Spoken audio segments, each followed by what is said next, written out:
Mr. Speaker, I think this issue is a relatively simple one. The EU referendum was a UK-wide vote, and over 1 million people in Scotland voted to leave the EU. In 2014, there was a referendum that decided Scotland should remain part of the UK, and the separatist argument lost by 10 percentage points in that referendum, a significantly greater margin than the EU referendum whose business currently preoccupies this House. Respecting the will of the people in Scotland, which is constantly brought up by members opposite, is exactly what this side of the House is doing.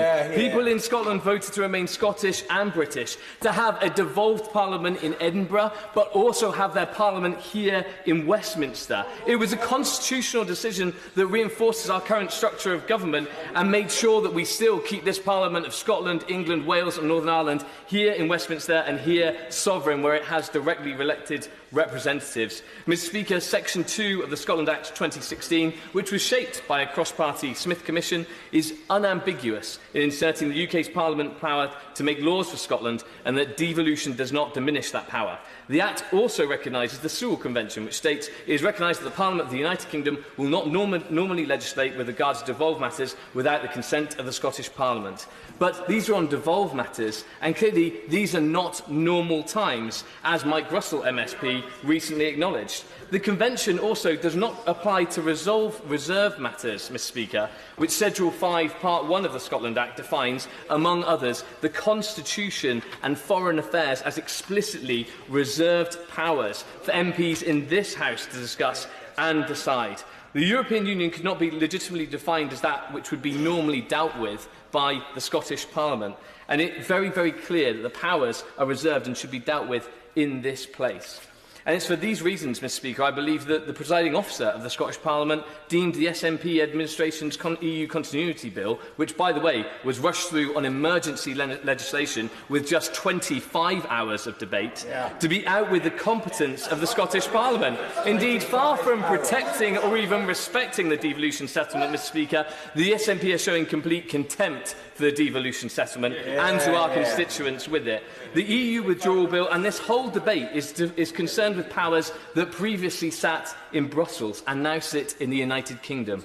And I find it ironic that the SNP are fine having unelected Brussels bureaucrats set laws for Scotland, but find it an outrage when this Parliament, which is also Scotland's Parliament, with its own directly elected MPs, make laws. Mr. Speaker, it cannot be a power grab if Holyrood never had those powers to begin with. And finally, today, Mr. Speaker, Lord Sewel, who I imagine has some insight into these matters, stated clearly that Westminster needs the power to move ahead and that there is no constitutional crisis. So, Mr. Speaker, to recap, that's the Scotland Act, the Smith Commission, the SNP MSP responsible for the Constitution, the former SNP Deputy Leader and Lord Sewel himself acknowledging the validity of the Sewel Convention and reinforcing the sovereignty of this House.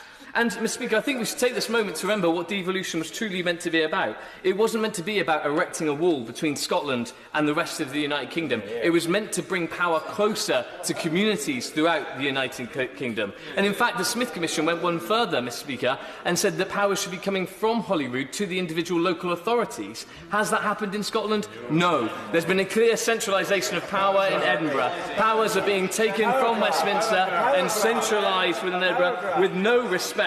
Mr. Speaker, this isn't good devolution, this isn't bad devolution, this is deliberately dysfunctional devolution, stoked by an SNP that are so obsessed by separation from the United Kingdom that it cannot countenance even making an agreement with them. And, Mr. Speaker, as I outlined earlier, what's really clear is that this isn't about the 24 powers that we need a UK common framework with, because, as I talked about, they're about fertiliser, it's about food labelling, it's about standards. When I was looking at those, no one in my constituency saying we want them so drastically different to the rest of the UK, it's an assault to devolution. That's what the 24 powers are about. And if we want to get into the detail of it, Mr. Speaker, that's what we should be engaging on.